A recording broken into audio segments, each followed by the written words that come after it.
Assalamualaikum warahmatullahi wabarakatuh. Saya Fahmi Ibnu Pribadi dengan NIM 1341100161 dari Prodi S1 Sistem Informasi akan membawakan seminar tugas akhir saya yang dengan judul Analisis dan Perancangan Sistem Informasi Penggajian Karyawan pada CV513 Gresik berbasis website.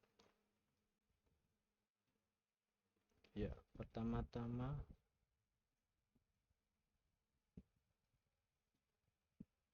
ya, CV513.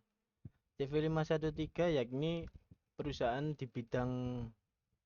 yang bergerak di bidang jasa pengangkutan barang melalui jalur darat dengan rute utama yakni Surabaya, Semarang, Bandung, Cirebon, dan Jakarta pulang pergi.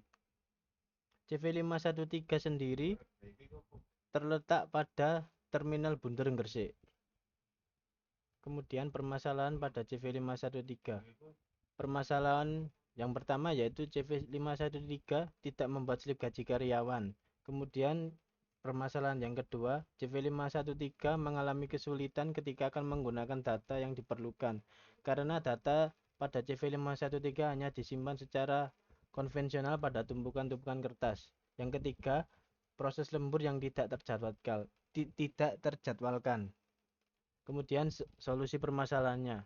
Solusi permasalahannya yakni bagaimana merancang sistem informasi penggajian karyawan berbasis website dengan menggunakan metode waterfall.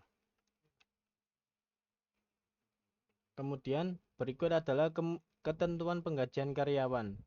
Yang pertama ada komponen gaji dan nilai gaji.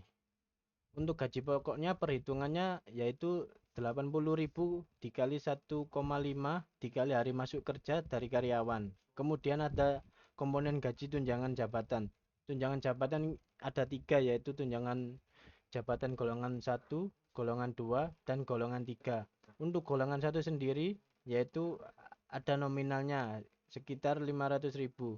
Itu kepala divisi. Kemudian golongan 2-nya ada kepala bagian dengan nominal 350.000. Kemudian golongan 3-nya karyawan, yakni tidak ada tunjangan jabatan. Untuk perhitungan komponen gaji lemburnya yaitu rumus gaji lembur sama dengan X dikali 1,5 dikali lama lembur. Kemudian gaji bulanan dibagi 30 hari sama dengan N. N dibagi 8 jam kerja sama dengan X.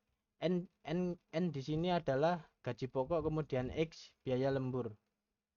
Jadi misalnya lama lembur 4 jam, maka perhitungan gaji lembur sebagai berikut. N ini gaji pokoknya ya yang didapat yaitu 3,6 juta. Kemudian dibagi 30 hari masuk kerja, hasilnya adalah Rp126.666. Kemudian X-nya tadi Rp126.666 dibagi 8 jam kerjanya, yaitu mendapatkan 15.883. Kemudian untuk perhitungannya 15.833 dikali 1,5 dikali 4 jam lembur, yaitu hasilnya yang didapatkan untuk lembur karyawannya 94.998. Kemudian di sini ada komponen gaji uang makan, yaitu perhitungannya 25.000 dikali hari masuk kerja. Untuk uang transportnya juga sama, 20.000 dikali hari masuk kerja. Kemudian rumus perhitungan penghasilannya yaitu gaji pokok ditambah tunjangan jabatan, ditambah gaji lembur, ditambah uang makan, dan uang transport. Kemudian berikut adalah metode waterfall yang saya gunakan. Yang pertama ada communication, planning, modeling, construction, dan deployment. Saya hanya menggunakan tiga tahap, yaitu tahap communication, planning, dan modeling. Tahap communication dilakukan yaitu untuk proses wawancara dan mengetahui bagaimana tahap-tahap yang atau proses-proses penggajian yang terjadi pada CV513. Kemudian planning merencanakan kegiatan-kegiatan apa saja yang akan saya lakukan. Kemudian modeling. Di tahap modeling ini saya akan melakukan perancangan basis data dan rancangan antarmuka pengguna. Untuk tahap 4 dan tahap 5-nya tidak dilakukan. Kemudian di sini ada BPMN current pada penggajian karyawan, yaitu ada 4 aktor. Yang pertama, pimpinan perusahaan, kepala divisi administrasi, keuangan dan umum, bagian kasir, dan karyawan.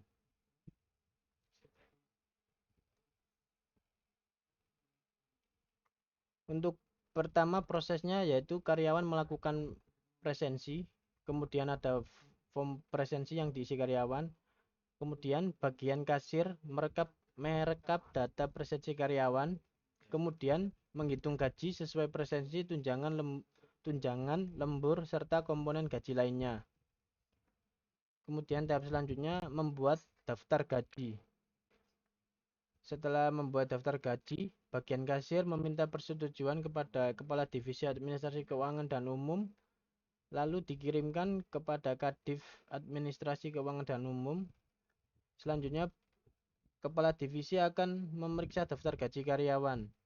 Jika tidak disetujui, maka bagian kasir akan menghitung kembali gaji karyawan.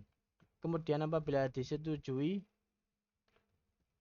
bagian kasir menerima persetujuan dari Kadif, kemudian mencairkan dana dan transfer gaji karyawan di bank, lalu menyerahkan gaji karyawan. Untuk karyawan menerima gaji serta tanpa adanya slip gaji yang diberikan oleh perusahaan.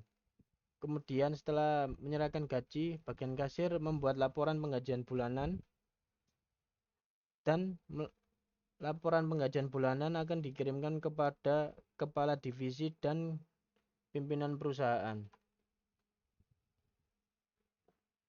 Untuk IPO penggajian karyawannya, yaitu ada bagian administrasi keuangan dan umum, kemudian akan menginputkan data, yaitu data karyawan, data divisi, data bagian, data jabatan, dan data tunjangan. Kemudian prosesnya yaitu mengelola data master yang tadi disebutkan, kemudian outputnya daftar karyawan, divisi, bagian, jabatan, dan tunjangan. Untuk karyawannya menginputkan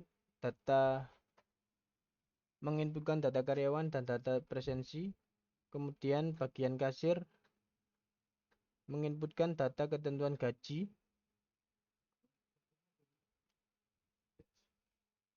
kemudian bagian kasir akan melakukan proses hitung gaji, kemudian membuat slip gaji karyawan, dan kepala divisi akan menyetujui slip gaji karyawan.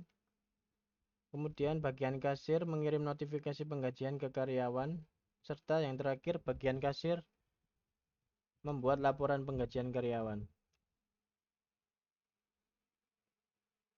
Untuk BPMN plan pada penggajian karyawannya yaitu tetap sama, ada 4 aktor: pimpinan perusahaan, Kadif Administrasi Keuangan dan Umum, bagian administrasi keuangan dan umum,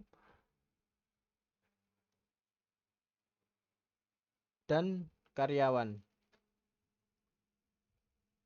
Untuk prosesnya kurang lebih sama seperti BPMN current, yaitu yang pertama mengelola data master, kemudian melakukan presensi, merekap presensi, menentukan komponen gaji, menghitung lembur karyawan, menghitung gaji karyawan, membuat slip gaji karyawan, lalu mengirimkan notifikasi persetujuan kepada kepala bagian, kemudian kepala bagian menyetujui penggajian karyawan, lalu bagian administrasi keuangan dan umum mencairkan dana karyawan.